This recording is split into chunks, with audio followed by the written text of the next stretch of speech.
"You should be careful about your relationship with your mother-in-law." These were words casually spoken by a friend before marriage.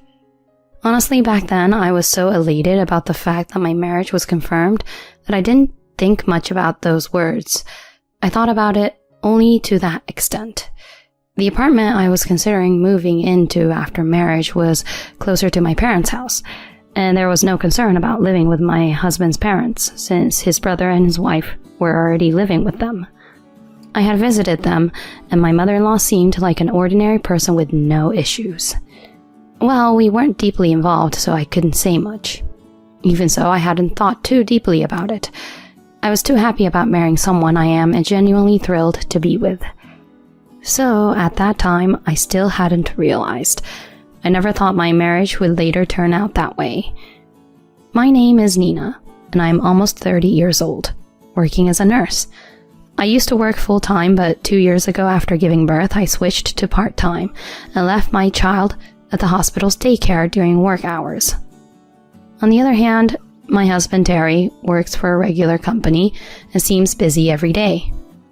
Even with such a busy schedule, he came home early every day when I was pregnant and did the housework. And after I gave birth, he supported me and Terry ways on his days off from work. A kind husband and a cute son. I was really happy every day I spent with them. Then one day, tragedy suddenly struck. "Please, calm down and listen. Your father and mother are..." The call came suddenly from the hospital. The news was that my own father and mother had died in a car accident while traveling. My parents, who had a good relationship, frequently went on trips together after my father retired at the age of 60. When my father worked at the company, he was very busy, and working on weekends was a given. Although he earned a decent income, he lamented that he couldn't spend much time with my mother. That's why after retiring, he had vowed to travel a lot, and recently he had kept that promise, leading a happily retired life with my mother. Just the other day, when we went to play with our son, even then he bought toys because our son's birthday is coming up soon, and during our recent trip he gave us Terry souvenirs saying, "Let's all go on a trip together next time." Both my father and mother were looking forward to it. But why did something like this happen? I couldn't easily come to terms with the reality of losing my lovely parents all at once. Inside our home, there are Terry photos of our family and parents together. In my smartphone, there are numerous pictures taken just the other day when we visited my parents, capturing moments with both my parents and my son. Every time I see those pictures, my heart feels tight. "Mom." My son, with a concerned expression, peeks at me as I cry. "Nina, it seems Ricky is worried about you." My husband says that and gently strokes my head. "I'm sorry, Ricky. Mom has to do her best, right?" Saying so, I hug my son. After that, I switched over to preparing for the wake and funeral. And in fact, everything was so hectic during that time that I didn't have time to grieve, and the funeral was over in a flash. However, when the busyness subsides, the sorrow wells up suddenly. Every day I am alone in the bathtub at night and have to suppress the sound of my own voice. Days like that continued in succession, but one day, a man who identified himself as a lawyer called me. We arranged a schedule and I met with that lawyer, visiting his law firm. According to the lawyer, due to my parents' passing, I would inherit the land of our family home, the house itself, and a multi-million-dollar inheritance. They had left a notarial deed just in case, apparently prepared for any unforeseen circumstances. My head couldn't catch up with this sudden development, but as various documents were shown to me, I somehow grasped the magnitude of the situation. I felt a warmth in my heart as I realized my parents must have been thinking about the worst-case scenario for a long time, leaving me so much just in case something happened. After returning home, I told my husband about the land and house my father and mother had left. I didn't go into details about the inheritance amount, but I informed him that something had been left behind. In response, my husband said, "Well, since we have the opportunity, let's move to your hometown, Nina." We were still living in an apartment at that time, and we had been discussing moving to a slightly larger place considering our child. However, both of us were too busy with work to find time for property viewings, so the talk of moving had been postponed. In fact, if it were my parents' house, it wouldn't be too far from my current apartment, and moving there wouldn't be that difficult with my son. Besides, my parents' house had just been remodeled a few years ago. Not quite new, but much nicer. In this way, after consulting with my husband, the three of us as a family decided to move to the hometown where my parents had lived. The move was somewhat challenging because it happened suddenly, but after settling down, we lived an ordinary life for a while. But then, my brother-in-law and his wife, who live with my mother-in-law at my parents-in-law's house, decided to move out. My brother-in-law had been assigned a new responsibility at work due to the company's circumstances, and, despite his grief, he couldn't refuse the move. My brother-in-law's family also has children, and my sister-in-law is a full-time homemaker. Since the children are attached to my brother-in-law, it seems there was no option to live separately as a family. As a result, my mother-in-law ended up living alone in my husband's hometown. Upon learning this, my husband began to express excessive concern about the situation. "Mom, are you okay being alone? Until now it was fine because my brother was there." My mother-in-law was younger than my parents and very active.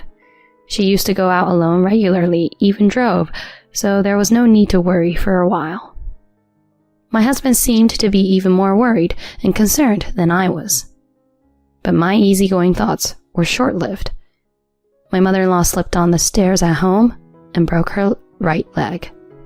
When my husband heard about this, he flew to the hospital even though he was at work, and from then on he went to the hospital every day for my mother-in-law until she was discharged.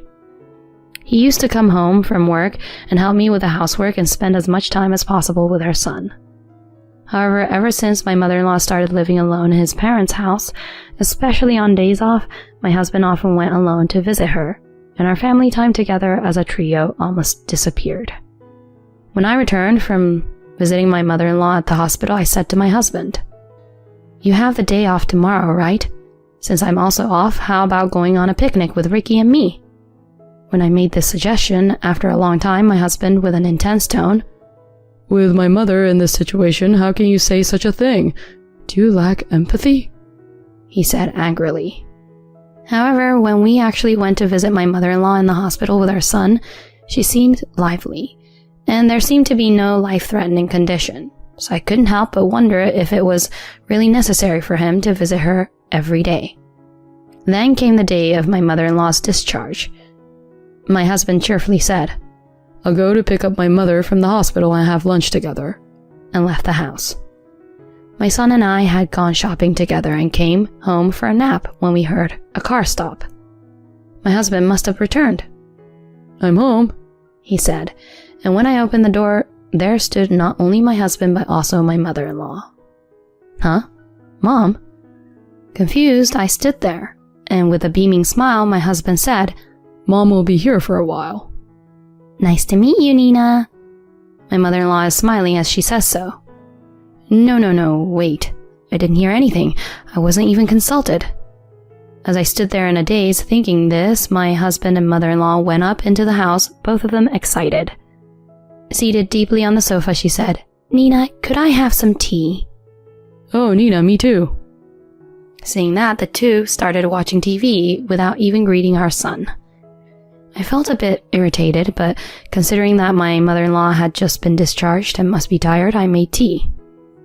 That day marked the beginning of my hell. My mother-in-law, whose foot had not yet fully healed, began ordering me to do everything around her. She wanted me to accompany her to the toilet, take care of her bath, and prepare all her meals. What about when I'm at work? I wondered.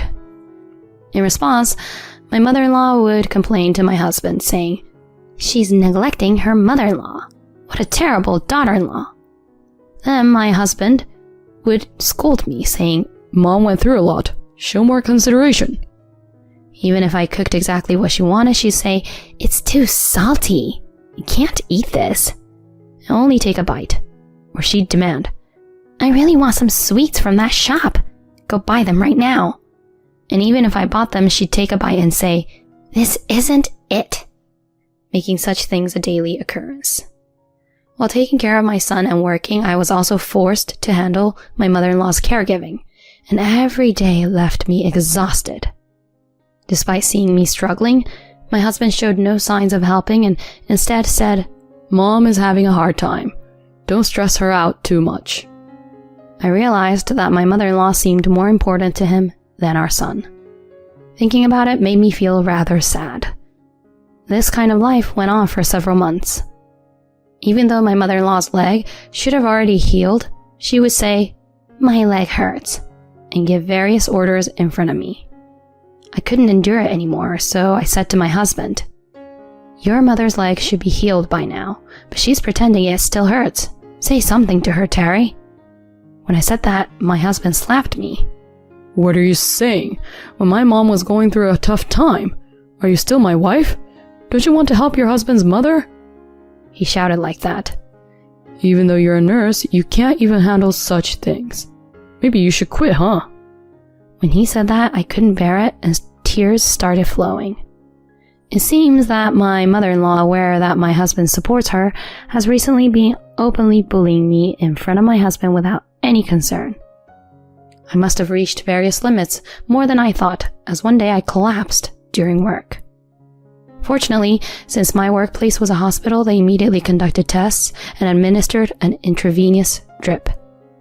It was determined that the cause was mental and physical exhaustion, so as a precaution, they decided I should stay in the hospital for a day. The doctor who examined me advised, "For now, try not to push yourself too hard." I contacted the hospital's childcare facility and explained the situation. Since it was unlikely that my husband or mother-in-law could come, I decided to have the night shift staff's children take care of my child until the morning. Then I received a call from my husband. "Hey, do you think you're on vacation, Nina? My mom is preparing dinner. Where are you slacking off?" I was scolded like that, but I honestly told him that I collapsed at the hospital and had to stay for a day. However, instead of worrying, my husband sighed heavily. "You can't even manage your own health. You're a disgrace to nurses. Hurry up and come home." He said that. Beside him, my mother-in-law was making a fuss. "Come home and take care of me. A useless wife like you has no time to sleep." That's what she said, and she and my husband continued to insult me. I kind of felt like everything was ridiculous the moment I heard it. Until now, I managed to endure, thinking of them as my husband and mother-in-law, but truly, at this point, I've had enough. I silently ended the call. After that, persistent calls and messages continued to arrive, but I ignored them all, and finally, after a long while, I was able to sleep peacefully by putting my phone on silent mode. The next day, I came home with my son and found my husband and mother-in-law standing in the doorway. "You, cut it out already. Ignoring calls too," Terry shouted at me as soon as he opened his mouth. "That's right. You're useless as it is, and now you're skipping a whole day." My mother-in-law, who was with him, followed my husband and complained. Faced with such a husband, I told him, "Please, divorce me." Terry and my mother-in-law seemed surprised. Their eyes widened as if they hadn't expected me to say such a thing. "I've brought the divorce papers. Please, sign them." Saying so, I handed the divorce papers to my husband. However, it seemed that my husband didn't like the fact that I brought up such a matter. "If you really want a divorce, at least bring some money. I've been taking care of you all this time." He grinned and said something like that. Did he think that if he brought up the subject of money, I would give up? I took an envelope out of my bag and handed it to my husband. My husband's eyes widened as he opened the envelope. Yes, because inside the envelope was $30,000 in cash. "Take it and leave now. This is my house. If you don't leave, I will call the police." I said that, and my husband and my mother-in-law turned pale and left. Of course, I made them fill out the divorce papers. With this, the story of my husband and mother-in-law comes to an end. However, there is no such thing as a free lunch. Those two need to make amends for their actions from now until the end. After that, I consulted the lawyer I had used before regarding my parents' inheritance. I claimed compensation from my husband and mother-in-law, including child support from my husband.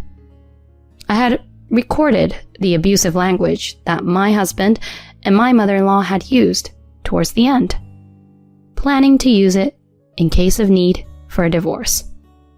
I had endured until then, because I didn't want to take away a father from my son. However, upon reflection, I felt that a man like my ex-husband was more pitiable. As a result, the compensation for my ex-husband and my mother-in-law amounted to approximately $50,000. In addition, since there is child support for my son, my ex-husband will have to continue paying me regularly in the future. The $30,000 I had given them was spent on a trip right after they left home, and they could not pay the $50,000 bill in one lump sum.